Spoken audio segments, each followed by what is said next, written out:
without further ado, I'm going to ask the Butts to come up. That is their real name. The Butts, 2 T's. It always gets last.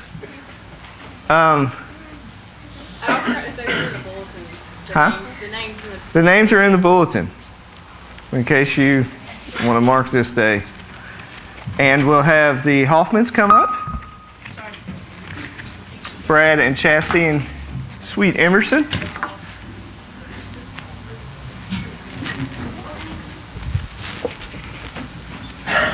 And then the Remerspas, if you guys would, please come forward. Wait a minute. You good? Let me get that stool. And then finally the Tomasis.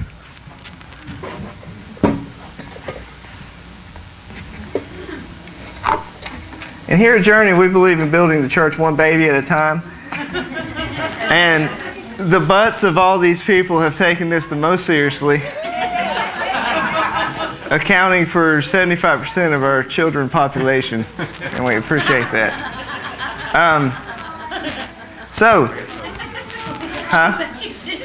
He's controlling himself. Good job, Andy. So let's get started. It says, God delights in children. He takes great pleasure in them. They are one of the greatest gifts He gives to husbands and wives. Psalms 127:3 proclaims that sons are a heritage to the Lord, and children are a reward from Him. Because children are a gift from God, it is natural that Christian parents present and dedicate their child to God. In the Gospels, we read that people brought little children and babies to Jesus so that He might place His hands on them and pray for them. So this is actually something we do that has a biblical basis. We know that Jesus got onto the disciples for turning away children. And so God really, really, really loves kids. And that's awesome because we're His children. Amen. So today, we want to dedicate these kids. So guys, I'm going to read some stuff, and then when I tell you, if you would just say, we do. And if you really don't, then don't say anything, okay? I'm just playing. You have to say we do even if you don't mean it. In the same way, today, these parents bring their children, presenting them first themselves and then their child before the Lord. Accompanying them in making this commitment, we have grandparents here today, and we want to welcome you. And witnessing this is not only the parents, the grandparents, us, but the siblings as well. The Lord said in Deuteronomy 6:4-7, He said, Hear, O Israel, the Lord your God is one. Love the Lord your God with all your heart and with all your soul and with all your strength. These commandments I give you today are to be upon your hearts. Impress them on your children. Talk about them when you sit at home and when you walk along the road, and when you lie down and when you get up. Indeed, there is no higher calling for parents than to raise children. Proverbs 10:1 reminds us that a wise son brings joy to his father, but a foolish son, grief to his mother. The best thing moms and dads can teach their children is to fear the Lord. Proverbs 1:7 tells us that this is the beginning of all knowledge.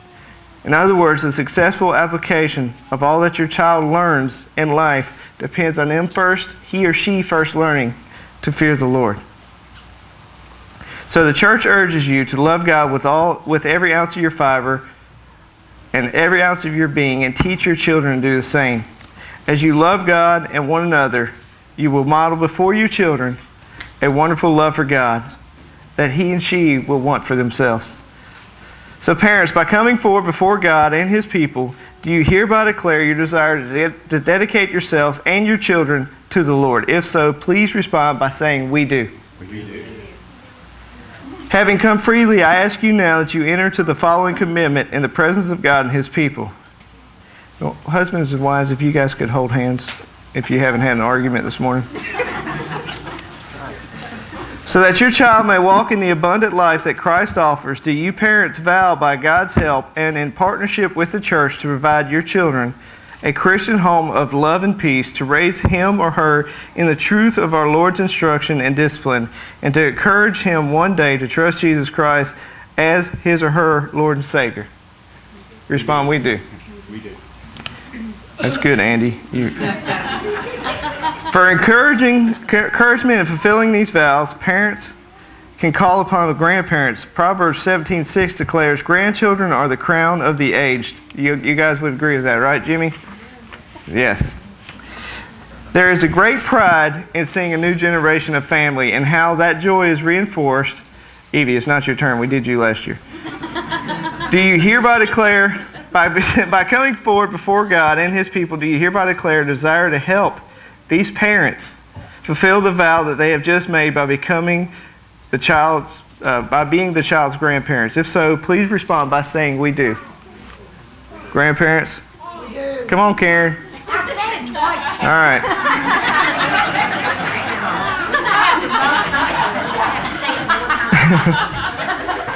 Just checking. Finally, I ask that the church make a vow as well. As believers in the body of Christ, we have a responsibility to teach the gospel story to a younger generation. In fact, the Old Testament prophet Joel commands us to tell of God's works to our children and to let your children tell it to their children. High five? Okay. And their children to the next generation. So my direct questions now are to the congregation. I'm going to have everybody stand, please, at this point. Being present in God's house today, do you hereby declare yourselves to be the children of God? We do. Step one. Okay, good. And we were going to have to change the message today. Because you trust in Jesus Christ alone for the forgiveness of sins and the gift of eternal life. If this is true, please respond by saying, we do. We do. Would you please? No, having come freely, I ask you now that you make the following commitment before God and those who stand before you, so that each child may walk in the abundant life that Christ offers. Do you vow by God's help to be faithful in your calling as members of Christ's body, to help these parents be faithful to God, and to help teach these children in the ways of the Lord, so that He might one day trust Him as Savior and Lord? If you accept this responsibility, please respond by saying, I do. Okay, you guys have all just made a commitment, not only to these children, but these parents as well.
and forever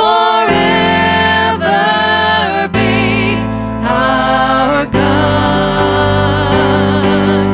Lift up your heads, open the doors, let the King of glory come in, and forever be our God.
through a series on apologetics, and essentially it's just giving a defense of our faith. So why do we do that? Well, one of the biggest problems is 85% of the children like we just dedicated today, once they leave the church and go off to college, guess what?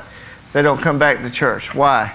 Because the church has done a really poor job of equipping them to go out into a world that doesn't believe what they believe. We sort of get the bubble syndrome. But the fact is that if we teach our kids, and not only that, but if we take the time to learn the defenses for our faith, then guess what? We'll be more effective at the Great Commission. We'll be more effective disciple makers, okay? Because we are told God to love God with what? All of our heart, all of our soul, and all of our mind. And we are told in Peter chapter 3, verse 15, to be able to give an account for the reason for the hope that is within us, and do so in a gentle fashion. So, last week we talked about the teleological argument, which is the argument from design. And today we're going to be talking about naturalism versus design, or you can put in there Darwinism, or you can put in there materialism. All these words are interchangeable. These three titles are interchangeable. But essentially, we're talking about evolution today. And how many of you have heard of evolution before? Who can give me an idea of what evolution is? Anybody? Yeah, we came from monkeys. The most common, Stephen? Everything that we know just randomly came about from a single. Right. And that is actually the point that we're going to be focusing on today, because if we went through and broke down and showed the falsity of all the tenets of evolution, we could literally, for the next 6 months, stay on this one topic. But we're not, because the problem is if you can't get to the first life from an evolutionary theory, then none of the rest of it counts, because it's all built on life spontaneously coming together from non-living chemicals, okay? So why is this important? Why are we spending a Sunday morning talking about this? Well, if you read the news, there's an apparent debate between creation and evolution, or design and evolution, intelligent design, evolution. But more importantly, if you have children or grandchildren in public schools, they're being taught this stuff. And if you can't have more than an answer of, well, the Bible doesn't say that, so it's not true, when there's material out there, I can give you books, Kevin can give you books of material that really evolution has no foundation, no foot to stand on. Yet, Christians tend to cower back, and instead of not fighting, but instead of entering into the debate, well, the only ones that really enter in the debate are the crazy ones, right? The ones that they put on the news and you know, everybody's like, wow, Christians are idiots. But they're really, guys, what are you going to say to your kids when they come home and say, Mom, we have a common ancestor and we're part monkey because our DNA is, 95% the same and all this, and what are you going to tell them? Well, the Bible says it. Well, why does the Bible say it? We have proof, okay? So, naturalism versus design. Naturalism or Darwinism claims that all that exists can be found in the natural world. That is, there is nothing outside of nature. More importantly, they assert that life sprang forth out of non-living chemicals by natural laws without supernatural intervention. Darwin believed that life developed from a simple, single-celled organism. Many top scientists hold to this philosophy. The problem is there is no such thing as a simple cell, which we are going to get into. And today's going to be a little technical, but I want you to get this, okay? That essentially, this goes against all scientific evidence and all common sense to believe that life came from they call it a primordial soup of all the things that make us up or make a cell up, proteins, phosphates, all these things over billions and billions of years came together, and from a single cell we have all that we see on this earth. All the diversity, the perfect ecosystems that are set up, all the plant life, all the animal life from one cell. Even off the top, that seems a little irrational, but we're going to show you why it is today. Macroevolution, okay? There are two kinds of evolution. There's macroevolution, which essentially means things change from one species to the other. That at some point a fish went to a bird, or we went from an orangutan to who we are. That's macroevolution. Microevolution are small changes within a species, which that happens. There's such thing as microevolution. You can do it with dogs. You can breed dogs, and guess what? You get the kind of dog you want, but guess what never happens? You never get anything other than what? A dog. You don't breed a dog, all of a sudden you got a cat. Okay? It just doesn't happen. But there are variances within a species that change over time. Okay? So microevolution's fine. What we have a problem with is the macro. Darwinists claim that a one-celled amoeba or something like it came together, and by the way, I forgot to take the words out, so you get a cheat sheet today. Okay? But you still have to listen. By spontaneous generation in a warm little pond billions of years ago. From that cell, all life as we know it evolved into all that we see today without intelligence guiding it. There is a huge problem with this theory. It's called the origin of life. For Darwinism to be true, we must believe that the first living cell spontaneously came together out of non-living material. The second is this: no life form is simple. In 1953, James Wilson and Francis Crick discovered DNA. DNA consists of deoxyribose and phosphate molecules that make up its helical ladder contain nitrogen bases, which means, guys, have you ever seen a picture of DNA? It's pretty complex stuff, and there's complex materials that make this up, okay? It's not simple. These bases are adenine, thymine, cytosine, and guanine, okay? These will be represented by the letters A, T, C, and G. These letters form what we know as the genetic alphabet, much like our own alphabet. The specific order, like our own English alphabet, these letters have the ability to communicate a message, depending on the order they are in. The specific order of these letters determine the unique genetic makeup of the living organism they are in. This is known as specified complexity, meaning not only is the information compiled complex, man, you know what? Lori didn't edit this, and I did this on my own, okay? And this is why the words are so messed up.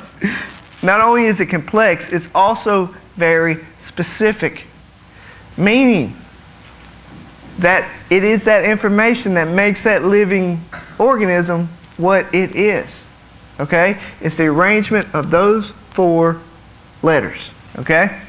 Why is this important?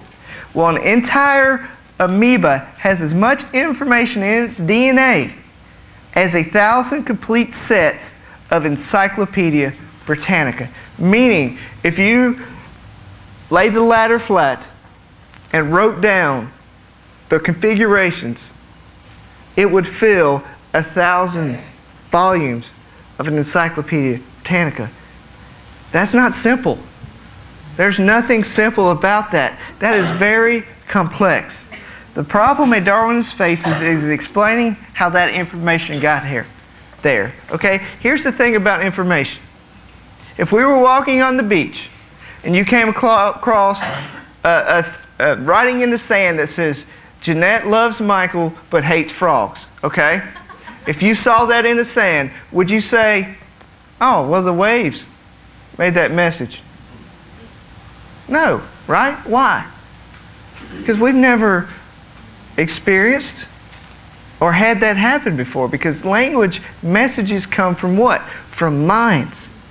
That's the only place we have ever known messages, information to come from is minds.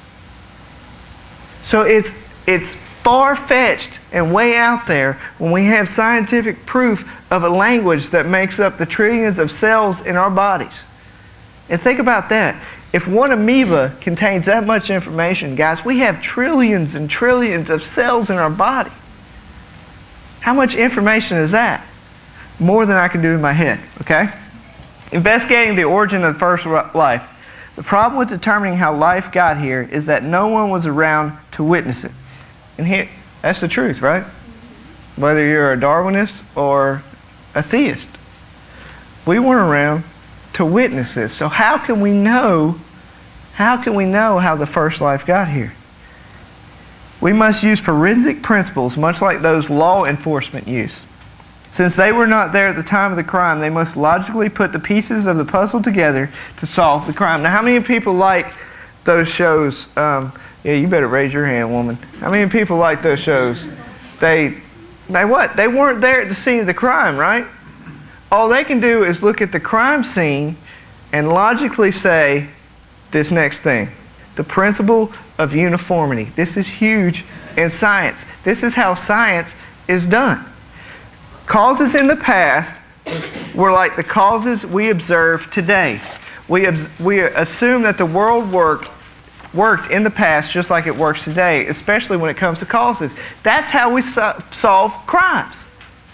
Is that we know, and some of that stuff is so amazing that they can tell by blood spatter which way the wound was inflicted, where the person was falling, what room they were in, how severe the cut was, all these different things, because they can observe that that's how things are in the present. So if things are like that in the present, we can apply that to the past and what? Solve the crime.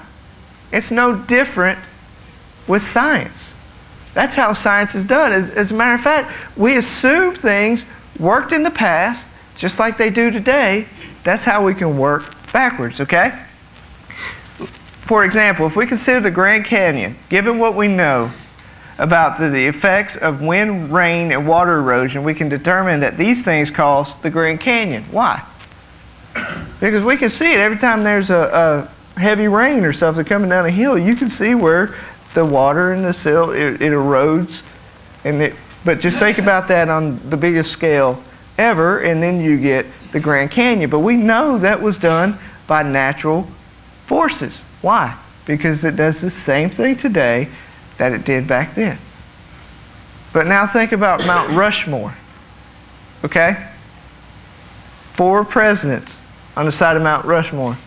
Could wind, rain, and erosion ever arrive at that? Never. We'd be crazy if we said, look at that. That took billions of years for the wind and the rain to erode. We knew that was, in order to get to where you could have 4 perfect faces on the side of a granite mountain, it took a what? A mind to do that. And it blows my mind that somebody could take something from this big and then put it up on that big, and it, that just shows you how awesome God-given ability is. Okay? Our common sense tells us that erosion can never produce such a thing. We have just used the principle of uniformity, okay? So it's a big thing, but it's just saying how things worked in the past are the same thing the way they work today. How things work today are the same way they worked in the past, okay? In the same way, when we look at the first one-celled life, the principle of uniformity tells us that only an intelligent cause could assemble the equivalent of 1,000 encyclopedias. Natural laws, and I want you to get this, have never been observed to create a message. DNA is a message. It's an alphabet. Natural laws do not produce alphabets. The second thing, and probably the most important, is that spontaneous generation has never been observed. Ever. That would be really weird, right? We're walking down the street, there just happen to be the right mix of chemicals, and all of a sudden stuff springs up, there's one-celled life, there's, all this stuff going on. They have tried, and we'll talk about it in a little bit. Well, here we go. Look, I really, really like this, and I get excited, okay? Scientists have tried. There are Peachtree dishes of failed science experiments where people put all that we can see that a cell needs to live and put it in a dish, and you know what happened? Nothing. Nothing happened. Why? Because spontaneous generation is impossible. There has to be something behind it. One of the most fundamental observations in all of science has been that life only arises from similar existing life. So what does this mean? That we only have human babies, and we create human babies, right? Dogs only have dogs, cats only have cats, and so on and so on. That's the only thing in all the years of science that has ever been observed, is that similar species have similar babies. And life arises from that. Not one species, there's a whole bunch of stuff. But similar existing life only makes similar existing life. Scientists have never been able to combine all the materials that are needed for life and arrive at DNA. In other words, scientists intelligently contrive experiments, and they still cannot do what we are told mindless natural laws have done. And this is important. Okay, but what the scientists are doing are cheating. They're using intelligence to design the perfect scenario, what they believe the perfect scenario is, to have spontaneous generation, and they can't even do what they claim blind natural forces did. That right there is a deal breaker. They're claiming that over billions of years, all the conditions came right for non-living stuff to make living stuff, but they can't even reproduce that in a laboratory. And even if scientists did create life in the laboratory, it would prove creation. Why? Because their efforts would show that it takes a lot of intelligence to create life. And guys, listen. If they clone a human being, guess what? God still exists. They've just proved creation. Why? Because it takes intelligence to do that, because human beings don't just sprout up out of nowhere. Now, there's moral issues and stuff like that, but one of the reactions when this was, first talked about several years ago is that we Christians automatically, come up with all these things, and some of them just sound crazy. But guys, if we step back and we looked at it and we really considered it, all they've done is use their intelligence and borrowed what God has already made. See, because God's the only one that can make something out of nothing. Even our scientists have to borrow from already living material to clone it. The DNA is already there, but we just have the intelligence to put it together. So it doesn't disprove God if they were to clone life, which they've cloned goats and sheep and this other. All they're doing is just using what God has already done, okay? And in no way doing what they claim, that spontaneous generation started this whole show rocking, okay? Francis Crick, co-discoverer of DNA and a Darwinist, had this warning for his fellow scientists. Biologists must constantly keep in mind that what they see was not designed, but rather evolved. If you're looking at the evidence and the evidence is taking you one place, that this world was designed and it was finely designed and it was finely tuned, and you have to continue to tell yourself, this is not designed, this is not designed, this is not designed. That's like us when we stand in front of the mirror, right? I'm not gaining weight, I'm not gaining weight, I'm not gaining weight. I'm looking good, I'm looking good, I'm looking good. But the fact of the matter is that the evidence points to design. Darwinists must constantly remind themselves to neglect the reality that is staring them in the face. So that brings us to a whole other thing. So if they, by their own admission, many of them, even Richard Dawkins says, it's very easy to look at nature, because he's a biologist, and think that it was all designed. But you have to tell yourself that it wasn't. And why do they do that? Because they are holding themselves to a worldview, not a scientific view, but a worldview which is Darwinism. Okay? Bad science versus good science. It is commonly believed that the so-called creation versus evolution debate is a war between science and religion, or the Bible and science. Actually, nothing could be further from the truth. It's about simply good science versus bad science. On the question of the first life, many Darwinists rule out intelligent causes before they even take a look at the evidence. Spontaneous generation by natural laws must be the cause of life because they consider no other options. Have you ever talked to people like this, where they have a conceived notion of what they want the outcome to be, and regardless of what the evidence is, like this is like talking with kids, okay? Well, no, I don't want it to be that way. You know what? When it comes down to it, if we're following the evidence, it doesn't really matter what we want. We have to go where the evidence leads. If the detective does what? Has preconceived notions, we have a lot of, and we see in the news, the wrong person gets arrested, right? Because they didn't follow the evidence. They had a person in mind and said, I think it's this person because I believe he's got motive, and even though the evidence is contrary to what I believe, we're going after him. And then years later, we hear that person's cleared by DNA and they're suing the state for $30 million, right? Why? Because one person said, I don't care where the evidence, I'm going with my gut or I'm going with what I feel. And scientists do the very same thing when it comes to evolution. I don't care. Intelligence isn't even on the table. That option is not there. So they have to come up with ways to explain the spontaneous generation of life. So evolutionists provide no evidence to support spontaneous generation, neither by observation or forensic science principles. I want you to understand this, guys. Based on the evolutionary theory, there is no evidence, none whatsoever, to support their claim. Because they cannot, in a laboratory, create life spontaneously out of non-living chemicals. And as science gets better and we learn more and more about cells, guess what? It points to a designer, because there's information. Thousands of volumes of information in one cell. And what Darwin didn't know was about DNA. He just thought, oh, well, the cell's simple. It's not that complex. Klaus Doss, leading researcher in the origin of life, admits, now I want you to get this, he spent 30 years of studying the origin of life.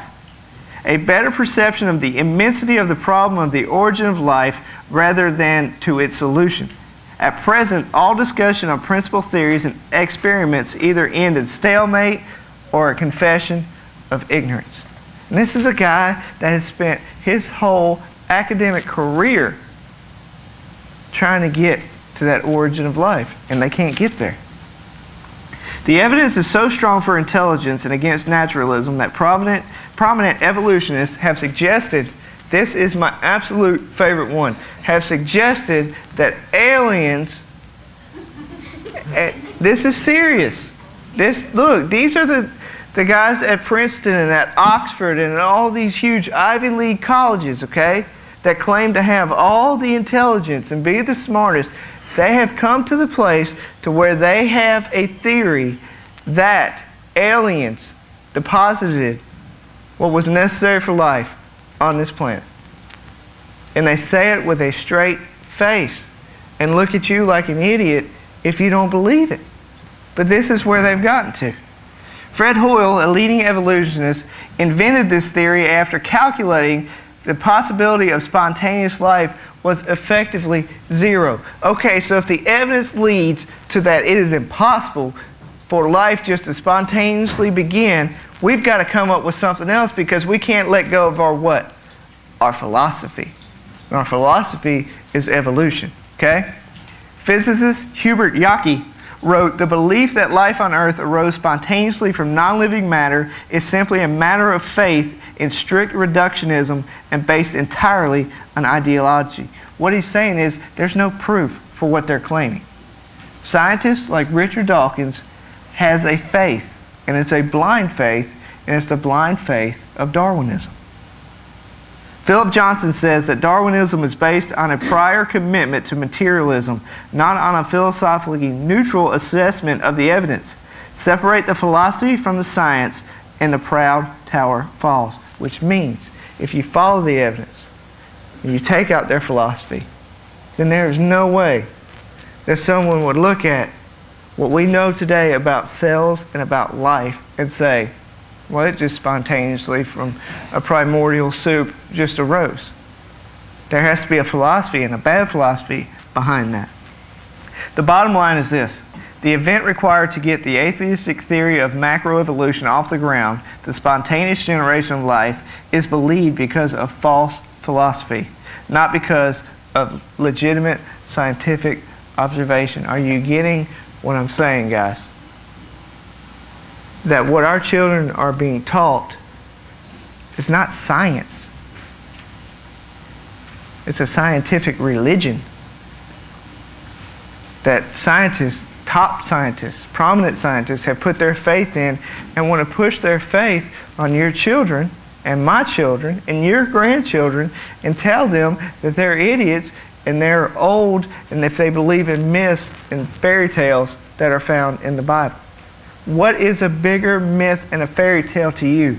That a supreme intelligent being like our God created everything? Or that we were planted here by aliens? Because the evidence shows that life can't spring forth. And guess what? That theory's not even good, because then you got to say, who designed the aliens? You haven't answered the question. You've created another one. Okay, so now what? Who does, and then you have to go on reductionism, which we know leads nowhere. So science and philosophy. Darwinists are practicing bad science because their science is based on bad philosophy.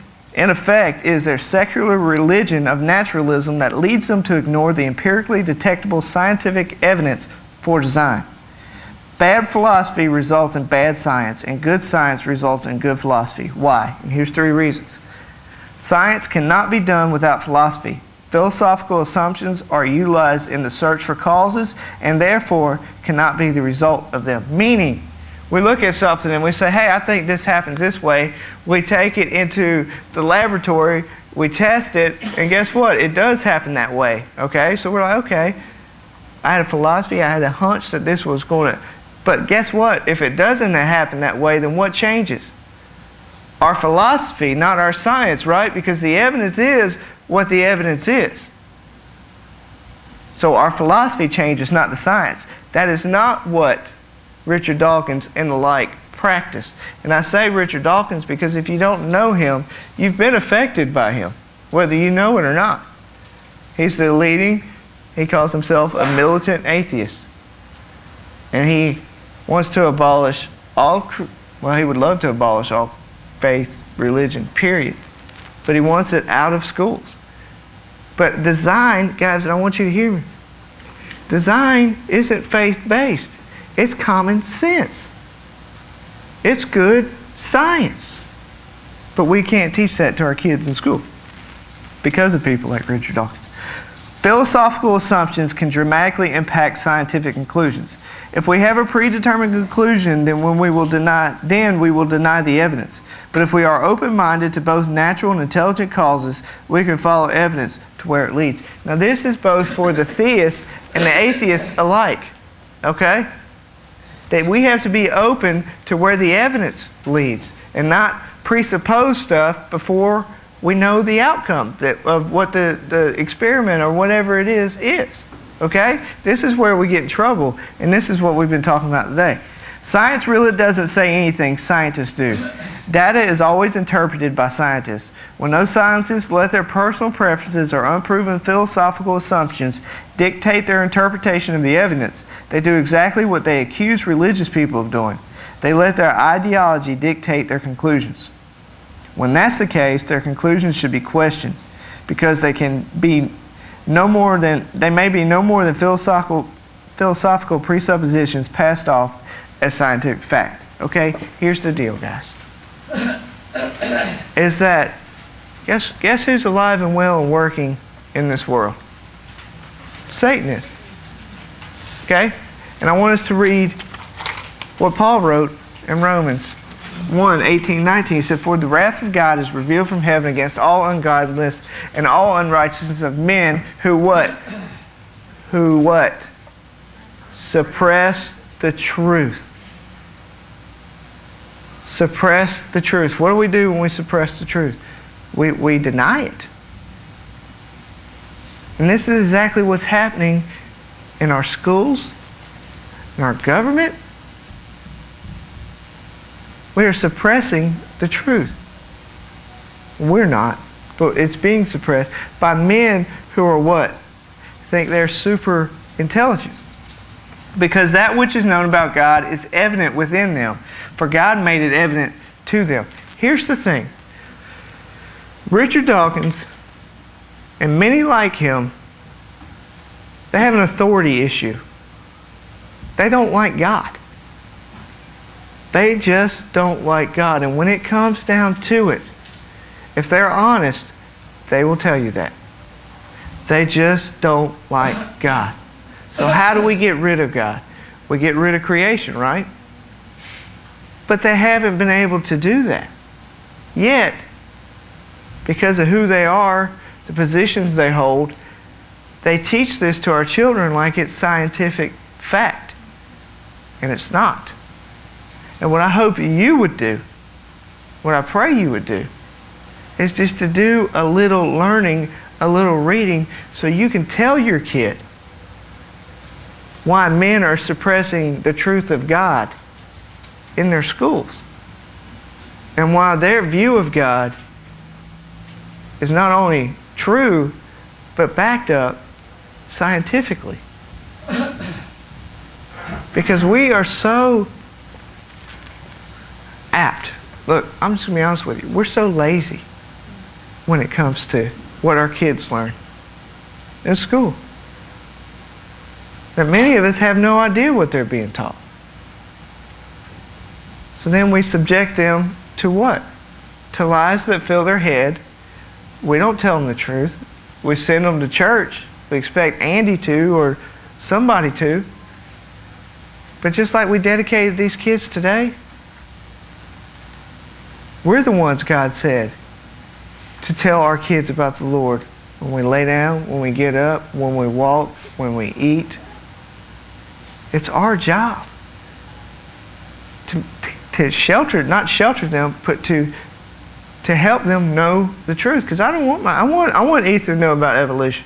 I do want him to know about evolution, so I can tell him how great our God is and how wrong man is when they try and erase the work of God. Okay? So would you say that Romans 1:18-19 is applicable to what we've been discussing today? Those who support the theory of evolution reject the scientific evidence of a creator. And I've got some verses here that I want to read. It says, "For since the creation of the world, His invisible attributes, His eternal power and divine nature have been clearly seen, being understood through what has been made, so that men or they are without excuse." Guys, we live in a fascinating time. We really do. Where we can know things about DNA. We can know things about our universe. And that should bring us closer to the one who created it, to where we should be on our faces in awe of His power and His awesome ability. Science continues to prove what the Bible has claimed all along, that God created or designed us and everything that we know. Genesis 1:20 says this, "God created the great sea monsters and every living creature that moves, with which the waters swarmed after their kind, and every winged bird after its kind. And God saw that it was good." Genesis 1:27, "God created man in His own image. In the image of God He created him, male and female He created them." So where does our DNA come from? Where does that message come from? A mind. A mind. The mind of God. And guess what? God is awesome because He gave us the ability to rationally look at our universe and to look at life and understand how things work. But men suppress that not because of where the evidence leads, because they don't like God. Psalm 148:5 says, "Let them praise the name of the Lord, for He commanded and they were created. It is I who made the earth and created man upon it. I stretched out the heavens with my hands, and I ordained all their hosts. Worthy are you, our Lord and our God, to receive glory and honor and power, for you created all things, and because of your will they existed and were created." Revelation 4:11. All right? "For we are His workmanship, created in Christ Jesus for good work, which God prepared beforehand so that we can walk in them." Ephesians 2:10 10. And guys, this one's for you, okay?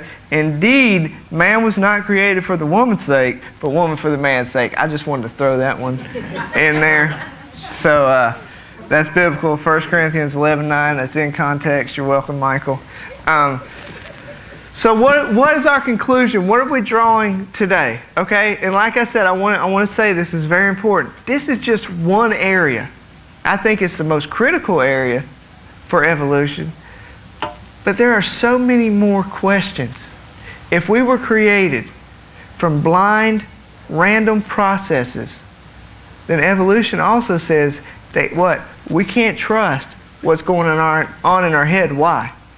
Because it's just chemical reactions, right? And if what's going on is just chemical reactions, then that's going to give us problems with what we're going to talk about next week, which is morality. Because if I'm subject to the blind chemical processes taking place in my head, do I have free will? No. I'm a slave to whatever fires off in my head.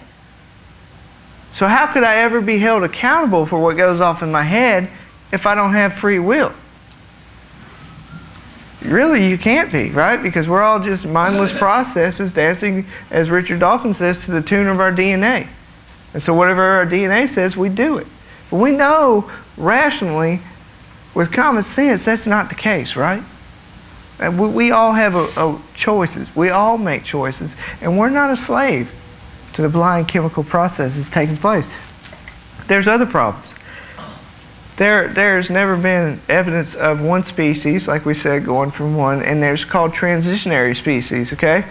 So like when the lizard was turning into the chicken or vice versa, at some point there were very few feathers and very few scales. Now if you know anything about biology, these are very important things to those animals. So then we have to question, how were those animals able to survive? And one thing that you will hear often is that this process they're talking about took billions and billions of years, and all this stuff came together by chance. Well, here's the problem. Chance is not a cause. Chance is just luck. There's no such thing as chance, because there's always, if we flipped a coin and someone who in here was more intelligent than I could dictate, okay, the air's blowing this way, you flip the coin at this rate, it started on heads and all this other stuff, they could come pretty darn close to telling you where that coin's going to land. So it would take chance out of it. Do you see what I'm saying? Chance is not a cause. But they need more time and apparently some aliens to get done what they claim to be done. So, next week, like I said, we're going to be talking about morality. Okay? And morality is something that God writes on everybody's heart, whether you believe in Him or give Him credit for who He is or not. So we're going to learn why that's important and how morality points to God. Okay? So take this home, study it, ask your kids. If you haven't asked your kids, if you got kids in high school or in middle school, ask them what have they taught about evolution. And we are lucky, okay? They still teach it here, but like nothing like up north and like New England and stuff like that, okay? So we need to take advantage of the freedom we have now while we still can, okay? Because that won't always be the case, okay? So we need to prepare our kids. And I thought this message was incredibly relevant to what we did at the beginning of the service. Because we've all taken an oath in front of God and everybody to raise our kids to know the truth of Christ and to love Jesus Christ. So let's not suppress the truth, because guess what? When we're silent and we're not teaching our kids, we're suppressing the truth. So let's not suppress the truth, and let's not set our kids up for failure. Let's give them all they need to succeed and go to college campuses, and instead of being one of the 85% that never come back to the church, let them be one of the 15% that evangelize their campus. The truth of God pierces like a double-edged sword. Paul says, separating bone and marrow. Guys, our job is to instill the truth Like in our a kids. So I want to shepherd, pray. lead us. Much we need thy tender care. In thy pleasant pastures feed us. For our use thy folds prepare. Blessed Jesus, thou hast bought us, thine we are. Blessed Jesus,